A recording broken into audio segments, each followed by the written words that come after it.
Hello， 大家好，我係珠海大鵬，歡迎嚟到今期嘅視頻啦。咁今日咧專登同大家深挖一下珠海斗門區嘅，咁呢一個俾好多人忽略咗嘅，咁而家正在火速咁崛起啦。咁呢一個西部嘅地塊，我哋斗門咧作為珠海西部門戶啦，咁而家正在緊緊實實咁打造一河兩岸嘅四組團格局，咁整出咗白蕉嘅東湖新城啦，同埋我哋尖峰南嘅商務區，仲有濱江製造新城，同埋我哋湖心新城四大核心板塊嘅，咁個個都係有睇頭嘅。咁今期咧，我哋嘅話從城市嘅規劃同埋產業嘅佈局、交通配套到我哋嘅教育、商業呢啲樓價嘅走勢，逐個板塊同大家講到明明白白。咁仲會話精選一啲熱門嘅樓盤，幫大家去揀樓投資唔踩坑。咁無論你係自住好啦，或者係投資好啦，睇完呢一條視頻嘅話，係都會有一啲清晰嘅方向。咁首先咧，同大家講一下斗門區嘅基本樓盤啦。咁全區嘅總面積咧係約628平方公里嘅，咁空間係夠晒闊落啦。咁規劃嘅話係到2035年咧，常住人口嘅話係要做到122萬左右嘅。咁實際服務人口嘅話，仲要衝到150至180萬嘅。咁人口嘅流入潛力咧都係比較大啦。咁城市嘅定位係好清晰嘅，要做呢個製造業撐場嘅產城融合區，靚景靚環境，具一個城鄉嘅融合區。咁連通嘅話，粵東同埋粵西嘅一啲樞紐門戶區，係啦，又係一個產業，又係一個宜居嘅屬性。係啦，咁第二點啦，咁最吸引嘅呢，肯定就係價格啦。咁而家全區嘅新樓均價喺1萬至1萬5一平方左右嘅，咁係整個珠海名副其實嘅價格窪地。咁比起香洲、橫琴係平一大截嘅。咁真正低門檻上車，珠海就係靠佢啦。咁仲有15嘅規劃大餅要同大家講下嘅。咁斗門嘅目標呢，2030年嘅 GDP 係要衝到1200億嘅。咁爭取呢係做到1500億，要打造灣區製造新高地。珠中江都市大花園，仲要做埋呢一個城鎮化嘅樣板，咁後續嘅發展底氣呢係夠晒足嘅，長線睇好潛力係唔細嘅。咁第三部分啦，白蕉東湖新城板塊啦，咁第一個係要講嘅白蕉東湖新城，絕對係白蕉組團嘅新靚仔名片。定位係好高嘅，咁喺斗門未來嘅產業中心、交通中心，仲有城市中心發展站位都係比較高嘅。咁呢一度話一早就聚集咗時代傾城、萬科魅力之城、華發豐尚、招商依雲水岸等一大波嘅大型成熟社區。咁居住嘅氛圍咧係好濃嘅。咁仲有文源中學斗門校區呢一個王牌教育資源撐腰。咁大陸嘅家長買樓咧都係睇重呢一樣嘅。咁講下最新嘅利好啦。咁市文源中學斗門校區，即係我哋嘅斗門博雅中學。咁2025年咧9月1號嘅話已經嘅話係入咗首批學生入讀噶啦。咁博雅小學咧係建設都係有一個新進展噶啦。咁教育配套越嚟越完善，仲有話就係新整好嘅益和生態公園係免費開放俾市民嘅。咁入邊嘅話係滿池嘅荷花飄香，仲有一啲嘅話係霧氣環繞，入到去行真係好似入咗一個仙境一樣嘅，悠閒散心一流。咁價格方面咧，真係抵到笑。咁二手嘅成交單價嘅話，大概喺7000到9000蚊一平方。咁不過有一啲嘅話就係要提醒大家嘅，呢一個板塊二手掛牌量嘅話係比較多嘅。咁截至2025年嘅11月份嘅話就有2800套。咁佢呢一個庫存去化週期嘅話係好長嘅。咁買二手嘅街坊朋友咧，可以慢慢揀，講價空間咧都係好大嘅。咁最後咧精選幾個熱門嘅樓盤俾大家參考一下嘅。咁第一個咧就係我哋嘅時代傾城天順。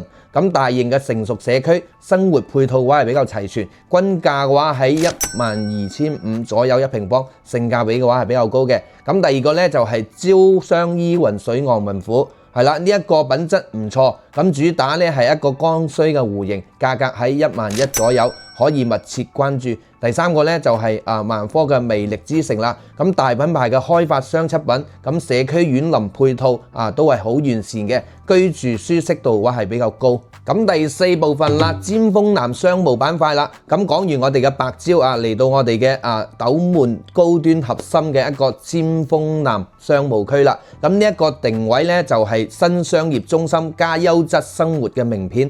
咁行政嘅資源咧係比較集中嘅，好多政府部門嘅話都喺呢一度片區係啦。咁嘅教育資源嘅話亦都係好豐富嘅。咁住喺呢一度嘅話，無論你係辦事讀書都係好方便嘅。咁仲有係斗門區嘅文化藝術中心呢一類嘅話，高質公共設施。咁平時嘅話係睇展覽又或者係參加文藝活動都可以有一啲去處嘅。咁重點打造嘅尖峰南片區咧，景觀工程仲整出咗尖峰南山到黃楊河呢一啲視野嘅長廊，係啦，佢個景觀嘅話開闊大氣，成個片區個檔次都提升咗嘅。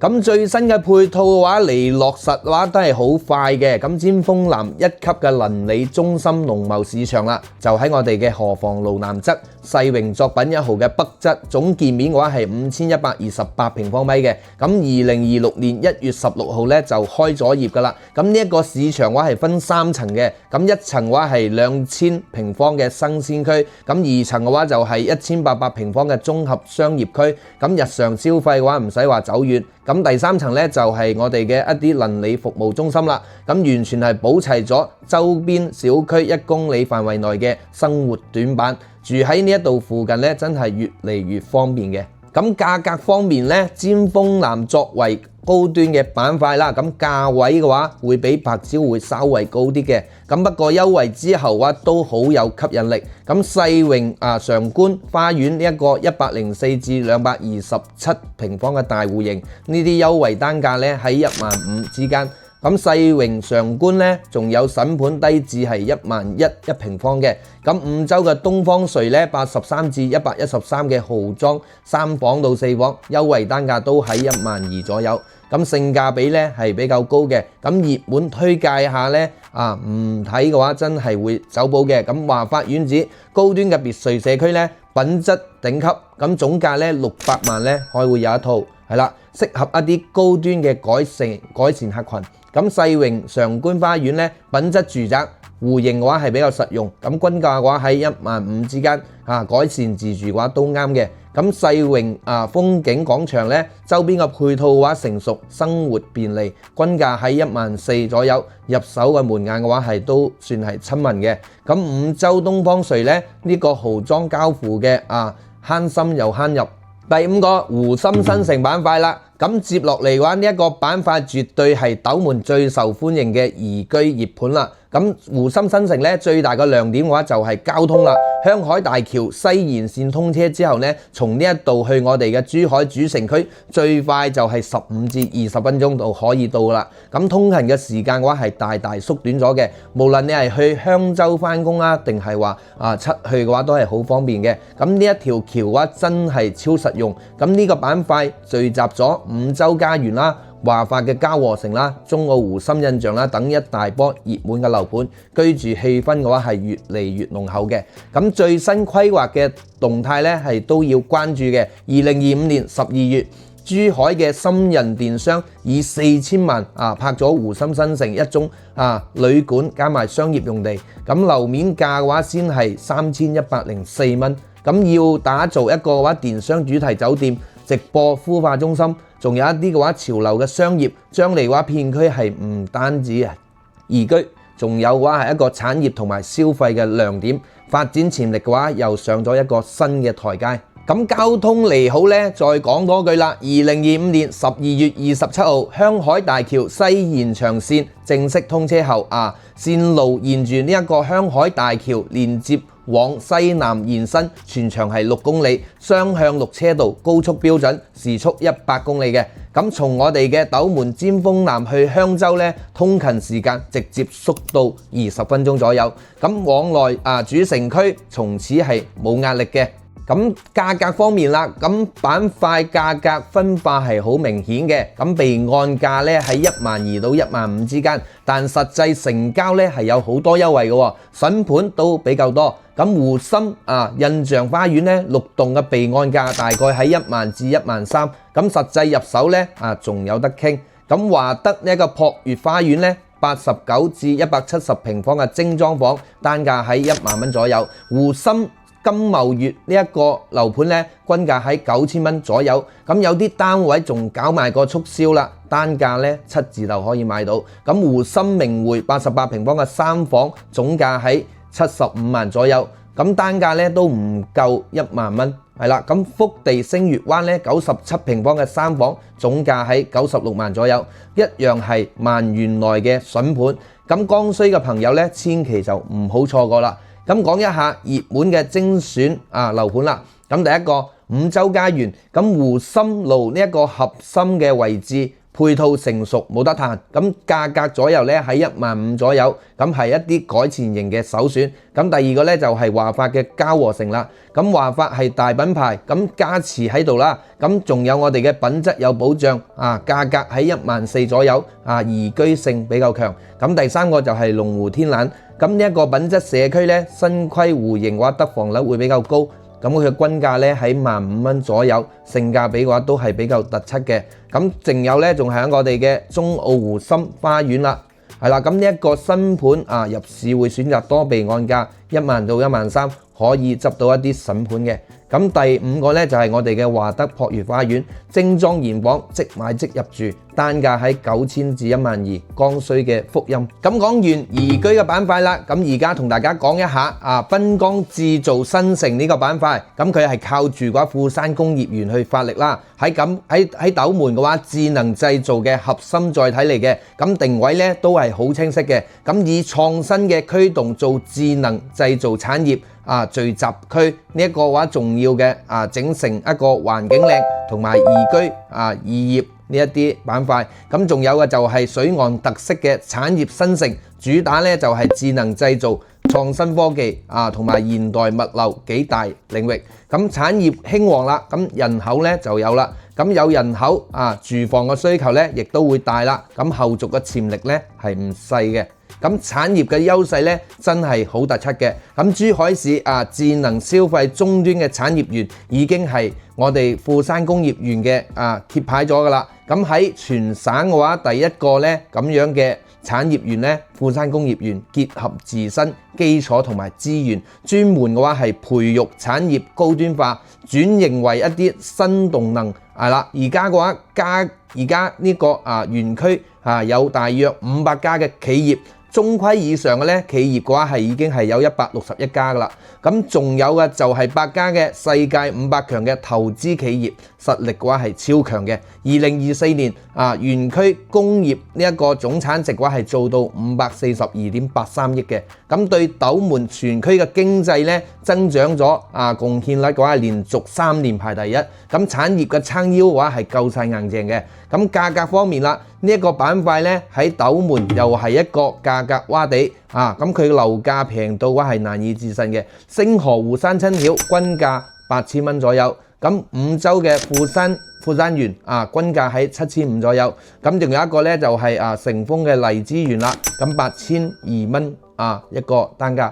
咁無論嘅話係自住定係你長線去投資，門檻都係超低嘅。咁仲有一個點咧要講嘅，呢一個板塊仲有大量嘅住宅用地喺度儲備緊嘅。咁未來嘅房源咧供應嘅話係比較充足，咁選擇咧都會比較多嘅。咁熱門推介咧，咁第一個咧就係我哋嘅湖山親曉啦。咁價格親民啦，咁8000蚊左右嘅單價。門檻上車嘅門檻都係比較低嘅。咁第二個就係五洲嘅富山園產業園嘅配套住宅，方便返工均價7500，宜居宜業第三個就係呢一個成豐荔枝園啦。咁戶型咧係比較實用嘅，適合一啲剛需均價喺8200性價比係比較拉滿嘅。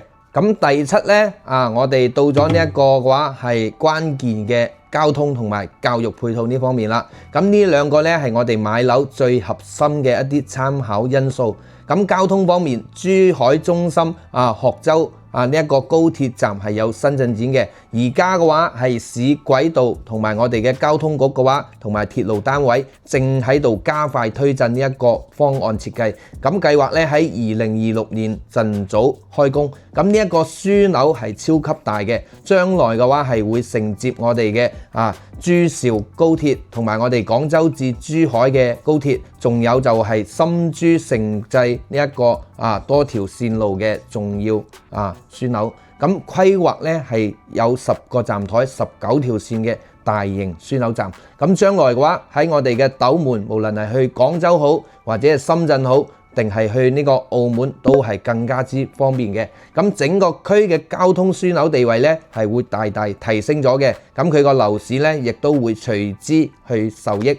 咁教育配套方面啦，2025年斗門好多學校咧都有一個擴建同埋新增嘅。咁老牌學校嘅升級珠海市一個理工職業技術學校斗門校區呢一邊咧，2025年下半年係開工噶啦。咁屬於嘅話係中職教育嘅提升工程。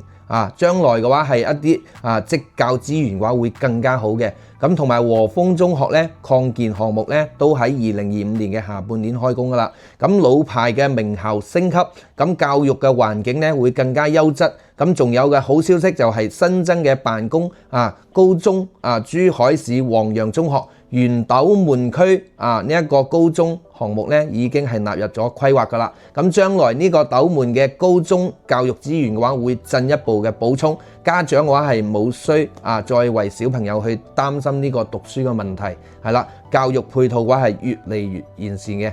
好啦，咁第8個啦，咁今日咧都講到咁長時間啦，同大家嘅話拆解完呢一個斗門嘅4大板塊，咁仲有個熱門樓盤同埋合新嘅配套，最後係俾翻啲最實用嘅投資建議俾大家嘅，咁幫大家去理清一下思路，綜合一下嚟講咧，呢一個斗門4大板塊嘅話係各有各特色嘅，各有各優勢。咁白蕉嘅東湖新城嘅話係教育配套好，咁佢個社區成熟適合一啲剛需自住同埋一啲改成型嘅一啲購房者。